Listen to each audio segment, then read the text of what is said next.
Hey guys, and welcome back to another episode of Bytes. I am your host, Dean, the Vestlord DeFalco. I know we took a long break, but we're back now and everything is A-okay. We'll be going back to our bi-weekly schedule where we'll be shooting twice a month. So you'll get 2 episodes every month, starting with this one now. I wanted to talk to you about something today that I thought would be helpful.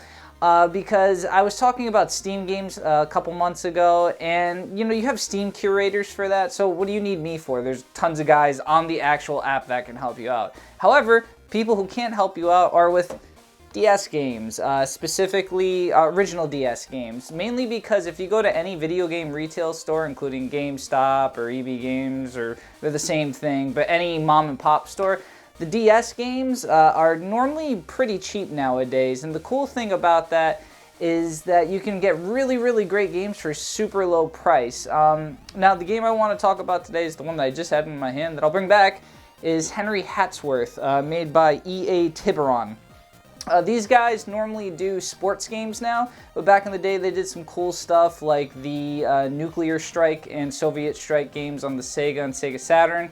And this was probably their biggest hit outside of the sports games, which was Henry Hatsworth. So basically, the cool thing about this game is it's a puzzle and platforming game put together. So part Super Mario, part Tetris. So you have a match 3 sort of puzzle game going on your bottom screen that you can move around with the stylus and stuff. And on the top screen, you have a Mario platformer going on where you go from left to right. To get to the end of the level. The other thing is that there's also bosses too, and it's really cool. The bosses are great. They're normally big. They have tons of different mechanics and everything, and they're all really varied, and all the bosses have different personalities and stuff too. They're not just random dudes here and there that don't really have much to them. Your antagonist, Henry Hatsworth, is sort of like the... the culmination of every Indiana Jones movie put together, ending in with just a little drip of Sean Connery at the end from The Last Crusade. You are the gentleman of all gentlemen, and you have discovered a golden suit scattered throughout the continents, and it's your job to find them. And you notice that when you find them, you get a little bit of your youth back, a little bit back in your heyday again, which is a pretty cool idea. So every time you find another suit piece, you get a power-up and stuff, and you can do different things in the game. And they really put a lot of thought and time into this game, Henry Hatsworth. One of the coolest things being is that you have different levels of your own characters. So if you match up enough puzzle pieces in the game, you go from old Henry Hatsworth to young Henry Hatsworth, the super mecha steam suit Henry Hatsworth, which... Sure, it's cool. There's a lot of cool steampunk aspects to it. The antagonist is really cool. He's always in these gigantic robots that are trying to kill you and stuff.